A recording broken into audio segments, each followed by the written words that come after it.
All right. Barakatah Yahweh, Barakatah Yahweh Shai, Barakatah Yahweh, Barakatah Yahweh Shai, Barakatah Yahweh, Barakatah Yahweh Shai, Bahashem HaKodash. I want to give double honors to our apostles of Great Millstone, Ruel, and peace and blessings to the house of David the elect. All right, I'm Zahad, Spirit Wind Judah, all right, of the GMS Mississippi Camp. And today I want to go into a live stream entitled, "And Now I Am Their Song." All right, the Spirit was on me yesterday. Spirit was on me yesterday to basically revisit Job, the 30th chapter. All right, giving the description of the people that run us, man, that have us in rulership, man, that have us conquered, man. All right, and you know, to revisit certain scriptures. All right, they gave a description of what was going on, man. All right, and I'm gonna start out with Job 30 and 1. All right, but now they that are younger than I have me in derision, whose fathers I would have disdained to have set with the dogs of my flock. All right, it says they that are younger than I. All right, because they came out of the dark nations, man, and there's a ranking system on the planet Earth. All right, it says they that are younger than I. Let's see what that word "younger" means. Or their word "younger" is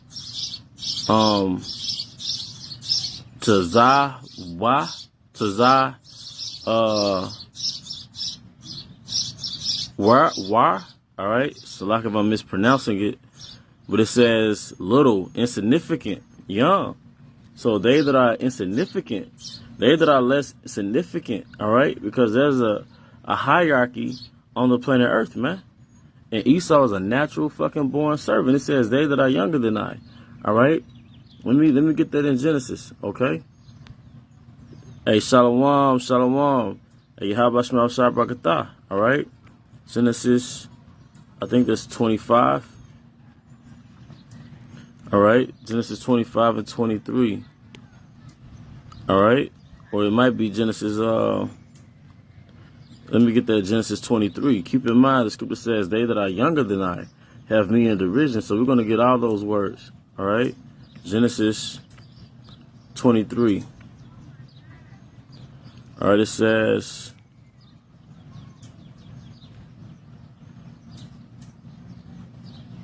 you know what, Salak, I'll just pull it up right quick. All right, sometimes the basic scriptures will leave me. All right. All right.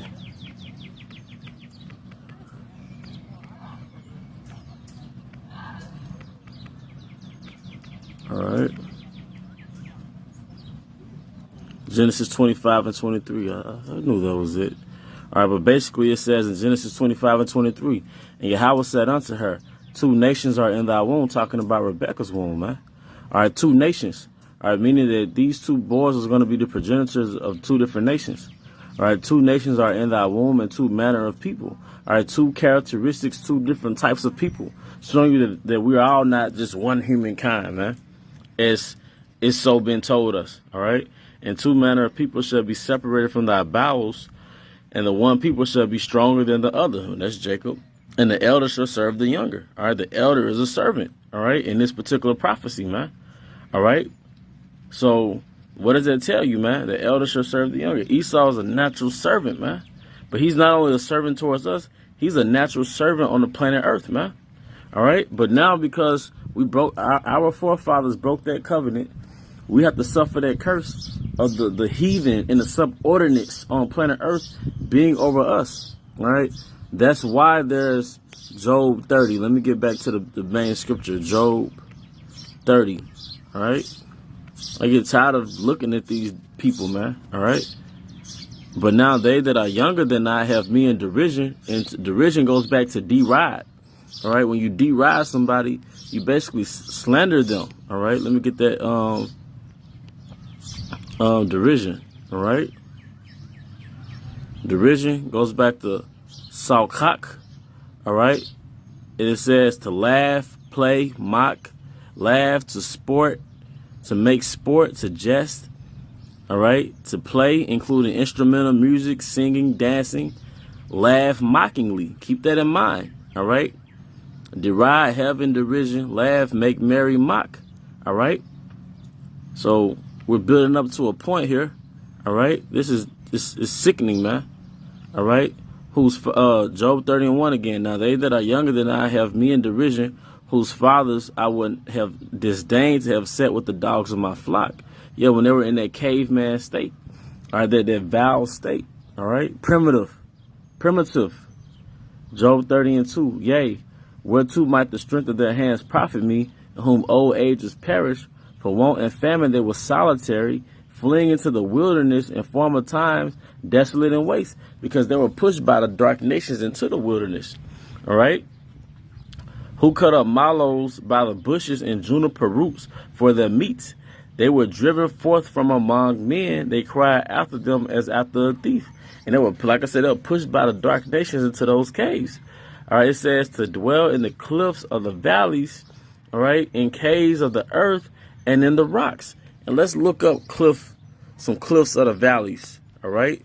So if I could pull up some cliffs of the valleys. All right. All right. Cliff of Valley. Because we say these scriptures, and I think it's good to get certain visuals, all right, to kind of illustrate the scriptures.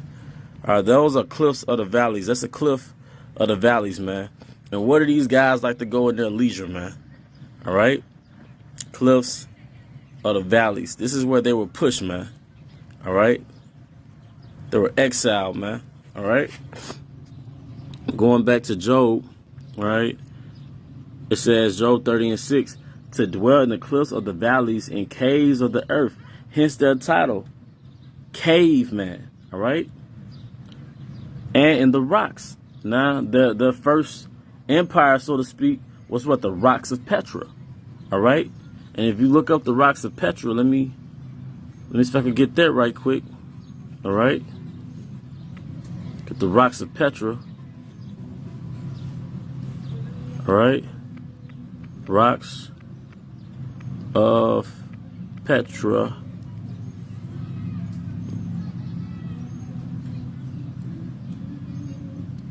All right. And this is what we have here. All right.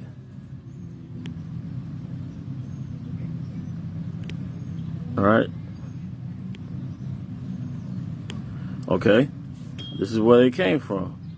Okay. All right. Job, to dwell in the cliffs of the valleys and caves of the earth and in the rocks. All right. And it also says among the bushes they braid, making those primitive brute sounds, man. Those primitive brute sounds. All right. Under the nettles they were gathered together. They were children of fools, yea, children of base men. That's why it says in Daniel 4:17 that what? The Most High gives the kingdom of men he gives the kingdom to the bases of men. All right. They were children of fools, yea, children of base men, or sons of fools, sons of base men. They were viler than the earth. Right, who's known for pedophilia? Who's known for eating undone steaks, man? Who's known for not washing their hands? And that's just elementary stuff I'm thinking of right now, man. All right. And now I am their song. I am their byword. So let's see what it says when this scripture says, we are their song. Those same basic brute people, all right, have us in derision. And now we are their song. All right. It says song. Let me get the Hebrew. Nagawa. All right. Nagawa. All right. But it says music song, a tunt song. Music, a string instrument. Taunting or mocking song. A taunting or mocking song. And keep in mind, it said to tunt, right? So let's see what that word tunt means. I wanna get that too. All right. So if I could get that right quick, let me move my T-A-U, tunt definition. All right. Tunt. A remark made in order to anger, wound, or provoke someone. So when it says we are their song, and it really went into a mocking song. All right. Tunt or a mocking song. So let's see if we could get some examples of these taunting and mocking songs, man. All right. Because I was just looking up something. All right. And it reminded me of something. Let's get the basics right quick. All right. Menstrual. All right. Let's see who this applies to, man. All right. This look familiar? Okay. That look familiar? And now I am their song. You look up the song, it's actually a mocking song. When the scripture says I am their song, if you go into the concordance of that word song, it literally goes back to a mocking song. All right? It literally, that looks familiar? A mocking song. All right? That's what it means to deride somebody, man. A mocking song. A mocking fucking song, man. A mocking song, man. All right? A mocking song. And now I am their song. All right? And now I am their song. All right? Let me go back to it, man. Let me go, because this is about 5 top songs that's known. But it's the one I just look up. Let me go. And this is, when you hear the instrumental on the ice cream truck, this is where they got this from. Nigga love. Hey. Watermelon. All right? Speaking of song, because it literally goes back to a song, there was a song rewritten in 1916 called Nigga Love a Watermelon. All right? It was called Nigga Love a Watermelon, man. All right? That's what it was called. It was actually a song in 1916 written called Nigga Love a Watermelon, and it was written by Harry C. Brown. All right? So if I can pull some up on it, it says, Nigga Love a Watermelon, ha ha ha ha, merits the distinction of the most racist song title in America. Released in March 1916 by Columbia Records, it was written by actor Harry C. Brown and played on a familiar depiction of black people as mindless beasts of burden, greedily devouring slices of watermelon, man. So you can actually go on YouTube. You can actually go on YouTube and look up that song. It's called Nigga Love a Watermelon. And this is the reason why they had an ice cream truck there, because that instrumental goes back to that song. Okay? It goes back to that song, man. So when it says, all right, let me go back to it. When it says in Job 30, now I am the song, it goes back to taunting or mocking song. Was that not a taunting or mocking song? All right? Job 30:9, and now I am their song, I am their byword. And byword, we could just get into it. I don't have to break it down. All right, byword goes back to the Hebrew, malah. It said word, speech, utterance. All right, word, speech, utterance. Let me get the another definition from an actual definition source. All right. And now I'm their song.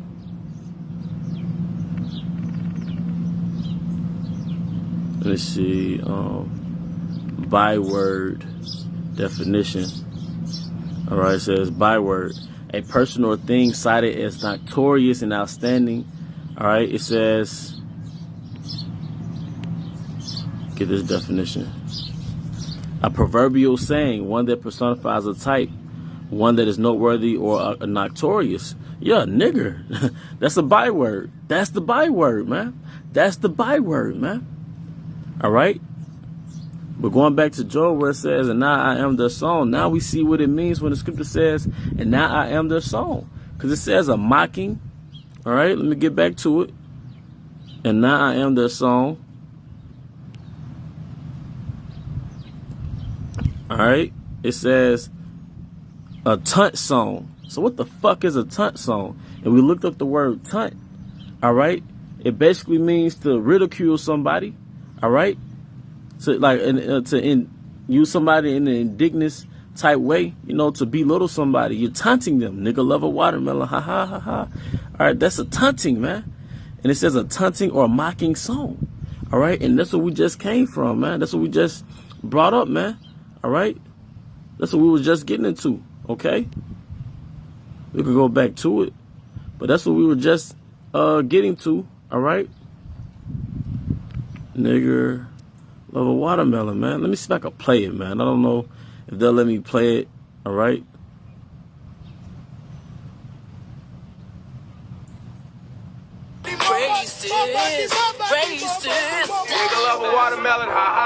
That's racist. I'm not gonna pull it up, but you can pretty much look up the song. All right. That's a taunting or mocking song. So who do these scriptures apply to, man? It applies to us, man. All right, but that was something that was in my spirit. I want to go and record it or go live on it. All right, but I hope you brothers and sisters were edified. I want to give all honor and glory to Yahweh Ba'Shem, Yahweh Shai, Ba'Shem, Hakadosh, the honor to our apostles, the great millstone, Ruel. Peace and blessing to the house of David the elect, Abba, Baruch, Kam Yasha Allah, Shalom.